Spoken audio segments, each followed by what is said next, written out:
Hey, what's up, everyone? Welcome back to the channel. Today, we've got an inspiring story that'll resonate with any aspiring pop star or music lover out there. We're talking about an artist who managed to secure full control over their music, something that's pretty rare in the industry. Imagine being in the industry since you were a teenager, signing to a record label early on, and releasing your first song at just 15. Sounds like the dream, right? But what happens when you realize that the music you've worked so hard to create is out of your control? Well, this artist's journey to owning their masters wasn't as tough as you might think.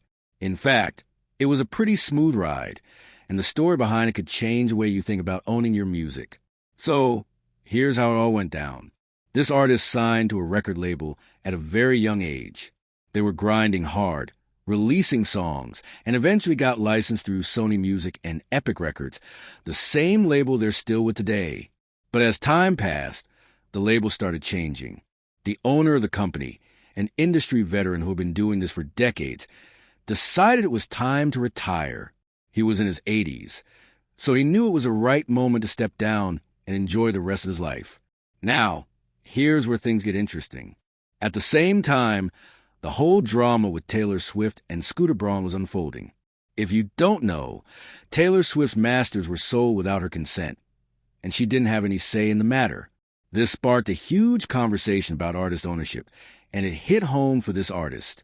The label owner saw what was happening with Taylor Swift and said, "I never want that to happen to you.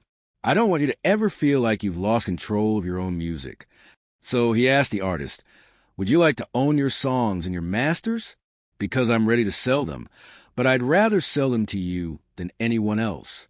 At that moment, this artist was faced with a game-changing decision. With the help of Sony and their manager, they were able to buy their masters. After a lot of hard work and patience, they officially own every song they've ever created. Now, this artist is in complete control of their music, whether it's licensing it for commercials, movies, or anything else. Even songs they didn't write themselves are still a part of their catalog, and they can make all the decisions regarding their use. This is huge because owning your masters isn't something every artist